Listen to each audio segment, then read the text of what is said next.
My next guest was the talk of the town after UFC 253 this past weekend, getting that submission victory over Kia Kara France in the second round. It is Brandon Royval back here on the program. Brandon, how's it going?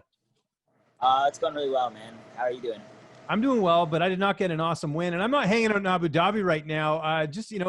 Might as well start there. You're actually going to be there for a little bit longer because you're going to be cornering Yusuf Zalal, correct? Yeah. Yeah, so it's kind of neat getting a little vacation out of it too, right? Yeah, exactly. I don't know if I'm going to be coordinating just watching Yusuf just do amazing things and just more fanboying. You know, I'm a hype man. I'm a hype man in the corner more than anything, you know? Yeah.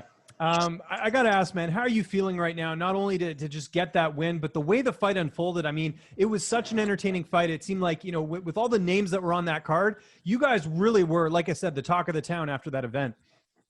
Yeah, what's funny is, like, walking into that fight or walking into the whole entire thing, I'm like, I got to steal the show, man. Like, I got to win this, I don't know, man. Bonus hunting something that I'm really trying to thrive for every time I fight. And I feel like I'm an exciting fighter in itself, but, like, I feel like I have like the fighting style that leads to like just excitement, you know what I'm saying? And like 50 G's is something that I aim for now, like for sure. Every time I go fight, it's just that extra 50 G's, that extra cash, and that extra that like I don't know, man. More than anything, the extra clout, like the extra stuff that comes with all that stuff is just notoriety and a little bit of all that kind of comes with it. You know what I'm saying? And that's what I was going for, man. I like this is a big chance. I'm over here co-ing next to 2 title fights. You know what I'm saying? Like the fact that I can be on that card, just an amazing thing in itself. But I knew this was a good chance to go out and make a name for myself, you know, and go out there and kind of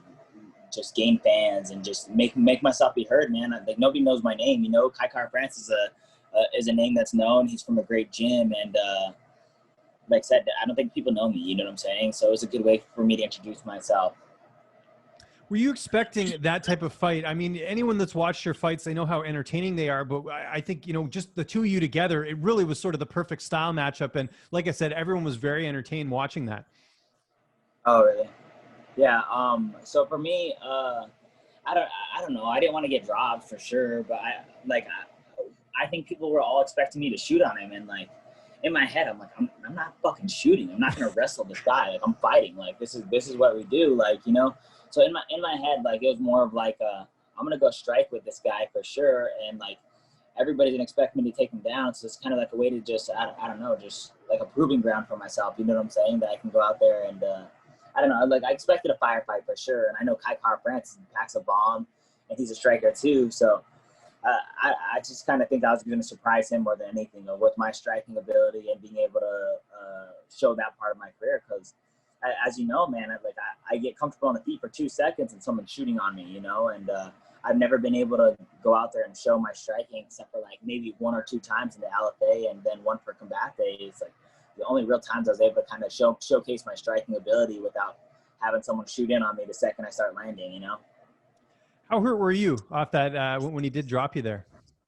I honestly still like that. Like I'm trying to I've been drinking and stuff like since we've been here. Like I've had a few beers and stuff, and like it's really hard for me to sleep because we're on opposite time schedules still. So I'm up with the team, and like it's hard to go to bed while the sun's out in Abu Dhabi and like where it's so hot. So I don't know, man. I've been having a headache this whole time. So I don't know, man.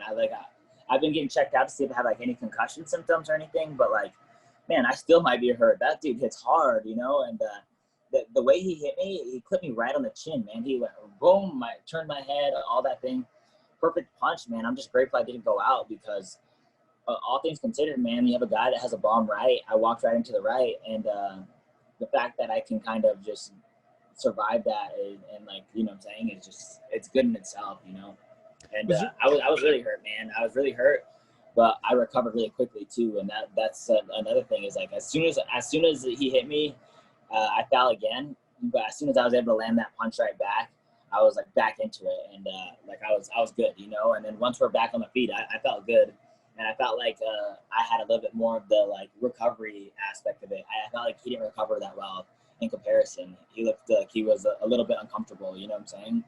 And for me, the moment that he clipped me, the fact that I can clip him right back was like a brand new start to the fight for me because I didn't have time to reflect. Like, fuck, I just got dropped. This is happening. You know what I'm saying? I can kind of like build off of it and start this fight over again, you know? Now it's like, all right, we're even. You dropped me, I dropped you. Let's start this fight over again. And so, but like, as far as him, like, I bet it was like the last thing on his mind. So he had to deal with like a little bit of that in comparison to me, you know? Well, that's what made the fight so entertaining too, is the fact that, you know, you did get dropped, you were able to come back. Like, it was sort of that back and forth fight, which people love. I mean, that's what, you know, fight of the years are made of, or, you know, is where, you know, both guys are really giving it their all. And you can see that, you know, someone surviving when maybe other fighters would have got finished in that situation. So take me to when you get the, you know, to get the submission hold on him, and then he taps and you win the fight. Another upset victory. What's going through your head at that moment? Because I'm sure you knew at the time what a big moment that was for you. Yeah, 50 G's was going through my head, bro. I already knew. Like, I already knew. I was like, yep, we just scored a bonus for sure. Yeah. I turned to him in the middle of the fight, or like I said to him in the middle of the fight. Like, I don't remember if I said that. Like, I'm like, we just got 50 G's, like in the middle of like the first round, or I said like, damn, this is a dope fight, or like, it's like I said something, and like he gave me like a nod of approval, like, yeah, this is kind of a crazy one, but yeah, right off the bat, I was like, yep, we won 50 G's for sure. Like, so in my head, I was like, I just made extra money, got this. It was like, I got dropped, which sucks. And like, I guess it is what it is. You play with fire, you're going to get burned sometimes. And that's exactly what I was doing. So, but going through my head, I was like, all right, well, I just made some cash today. Like things are looking good, made 50 extra G's. And yeah, man, just, I was more excited than most fights, just because I knew it was a good fight. I knew that I dropped Kai France more than anybody who's dropped him that I've ever like. I know Brandon Moreno didn't drop him. I know like a lot of these Tyson Nam, these knockout artists, and like these top flyweight contenders didn't go out there and do what I did, you know. Because like if you take away the fact that he smoked me in that first round or that first like 30 seconds of the fight, it was pure domination for me, in my opinion. Like I think I outstruck him. I think I dominated the ground portion of it, and I think I dominate like the cardio aspect of it, you know, if you take away the fact that I got punched and dropped right off the bat. So I was feeling really confident about everything. And even after that first round, like I was like, I'm pretty sure I won that round. Like, you know, like even though like I was in danger and hurt, I was like thinking the whole time, I'm like as soon as that round ended, I was like, I think that's one round me, you know, or at least at the very least it was a tie round, you know. So but like I knew I was picking up momentum for sure, though. That I knew like the second round was going to be a better performance, and I knew that his power would kind of slow down a little bit. So it was just like a lot of confidence for me while the fight was going on, and like me knowing it was a good fight, and just I knew that what I did out there, not any of the other flyweights in the division have done to that guy, and so I was just grateful, man. And I was just happy, and I knew it was a really good thing that I even knew that it was probably a good thing that I got dropped in that fight too, like. I like at that time I was like, that was just a good fight, and like it's going to lead to good things for me. So I was really stoked. And not just that, you're the first guy to finish him. I don't know if you know this, since October of 2014. So it's been a while since he's ever been finished in a fight. And that was going to kind of bring me to my next question. Do you feel like, and you sort of said, you know, it sort of put you on the map, but do you feel like you're the dark horse in this division? You know, this is something I talked to James Krause about yesterday. I had him on my podcast, and we were saying just, you know, we couldn't understand why you were an underdog in this fight with, you know, what you've been doing, you know, even outside the cage and everything in terms of your wins outside the UFC. Do you feel like this was the type of win with the way you finished Kai Kara France in this fight, or Kai Kara France, I should say, that's going to put the division on notice? Do you feel that way? I don't know about like putting the division on notice, but I feel like to me, I know where I'm at. I know I could beat a lot of these guys, and like I know that I'm a better striker than a lot of these guys. If you put me against these dudes, and I think I have more of a jiu-jitsu name, and like people see me and they're like, oh, this is a good jiu-jitsu guy, and like I was seeing that people were like up until the fight, man, I had like 3,000 followers on Instagram. So like when you have 3,000 followers on Instagram, you see everything everybody posts about you, you know? Someone's like writes my name or like commenting on my picture that only 3 other people commented on, and they're like, you're going to get knocked out first round. Like, I have to see this shit, you know what I'm saying? And like, I'm like, well, fuck. And like, so I'm dealing with that. They're like, you're just a jiu-jitsu guy. Like, you're not going to take him down. And like, I have all these respect to the country, but I have all these guys from New Zealand talking shit to me, you know what I'm saying? And like, I'm reading this and I'm like, you guys don't understand. I'm a striker. Like, I'm not there. Like I'm not taking this guy down. I'm not shooting on him at all. Like, so I don't know, man. I just think that like I'm a lot more dangerous than people think. And like, I think people think I'm just a jiu-jitsu guy and I'm going to go out there and shoot on people and try to wrestle them and I'll pull guard or whatever it is. And like, I'll do that too, man. I'll pull guard if I have to. I'll pull guard like if I want to. Like I think I'm good off my back. I think my jiu-jitsu speaks for itself. But like that being said, is I'm looking like I'm a fighter first, bro. I'm trying to fight. You know what I'm saying? Like that's the first thing going on in my head every time. Now, I mentioned you were the betting underdog heading into the fight. Did you have anyone that won any money similar to last time when you beat Tim Elliott? Like, I'm sure you had some people being like, man, I won a ton of money, because you were plus money, like I said. Yeah.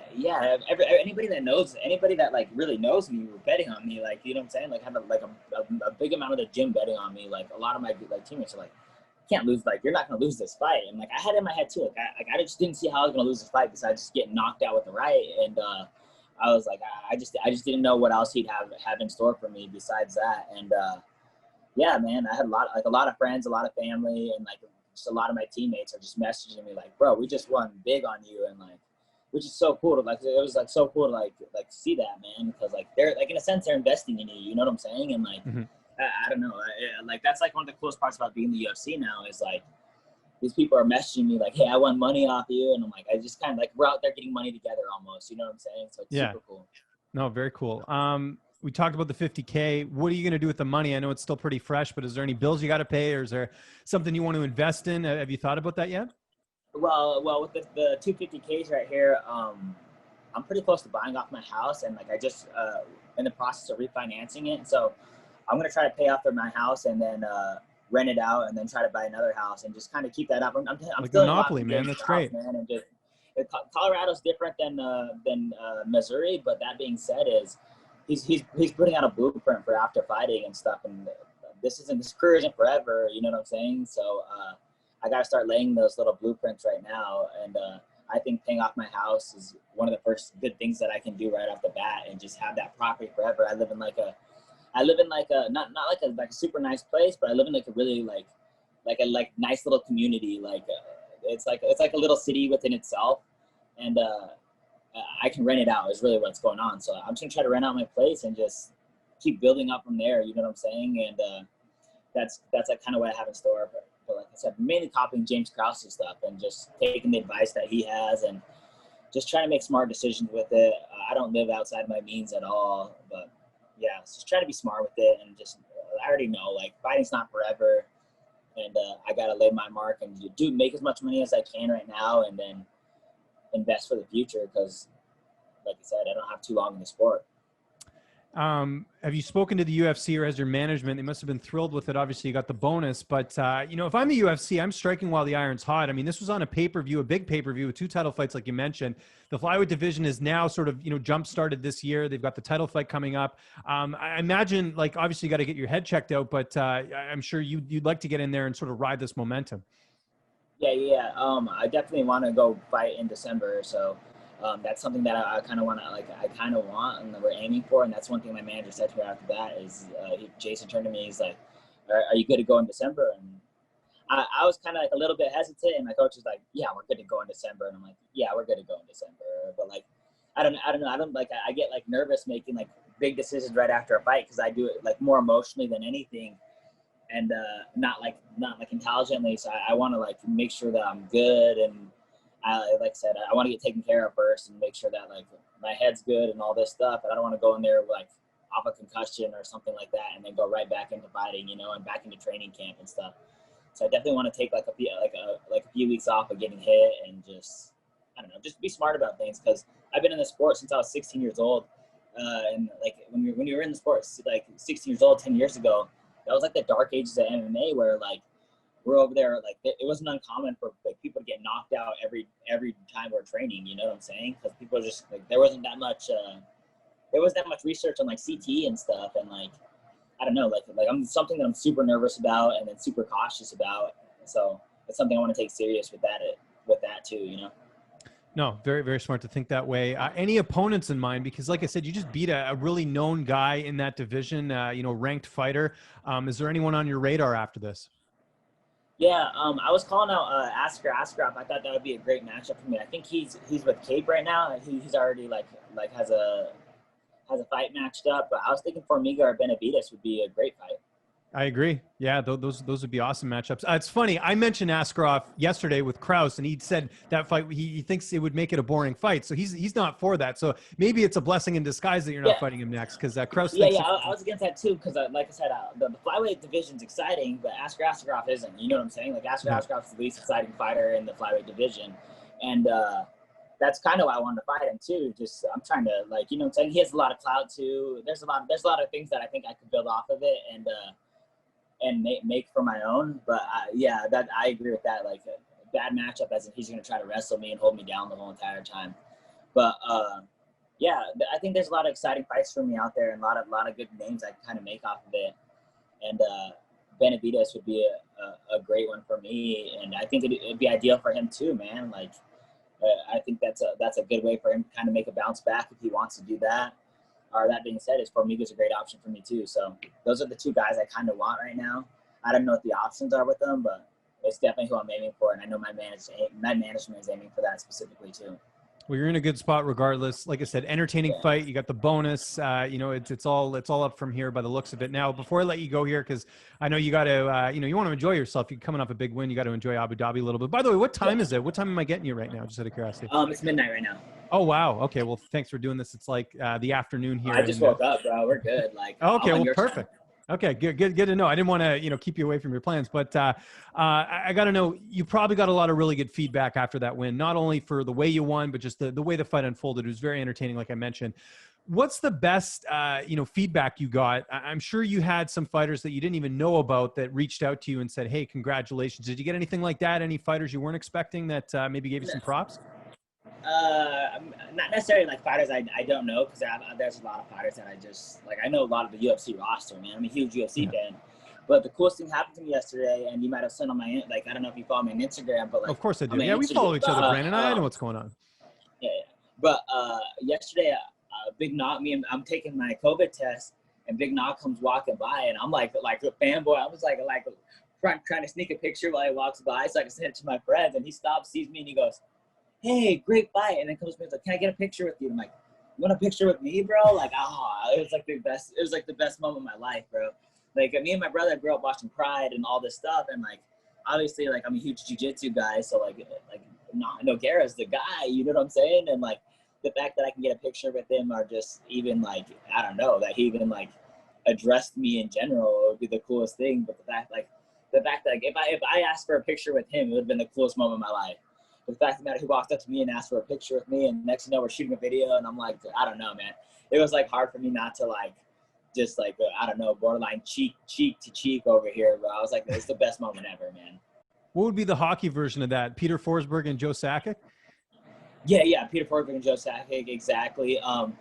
Yeah, Peter Forsberg and Joe Sakic for sure. That's exactly what. Okay, I was just curious. As a fellow hockey fan, I gotta know these things. Patrick Law, bro. Patrick Law walks up to me and asks for a picture or something. I would be like shitting bricks, man. Yeah, that's awesome. It's all the same, man. Yeah, that's great. Brandon, again, congratulations on the victory. Really awesome to see you get a big opportunity and seize it on a big card like UFC 253. I know you got some people to thank, maybe some sponsors, maybe some social media you want to plug. As always, I'll give you the last word here. Brandon Royval on everything, and I just want to thank EAP Glass, man. I got like a sponsorship. I think we talked about it before, but they hit me up after my last fight, and they're like, "Hey, we want to invest in you." Like, it was cool because like they've been watching me since I was like a shoot fighting on these local shows, and they're like, "Yeah, we've been watching you this whole entire time. It's like we definitely want to help you, and like we believe that you could be a champion one day, and all this stuff," which is like, I don't know, someone believing in you in general is like something nice to hear, but someone that'll actually like pay you to help you and like help your finances, man, is like a whole different set. So I don't know, I'm just so grateful to have them around, and yeah, it means the world to me, man.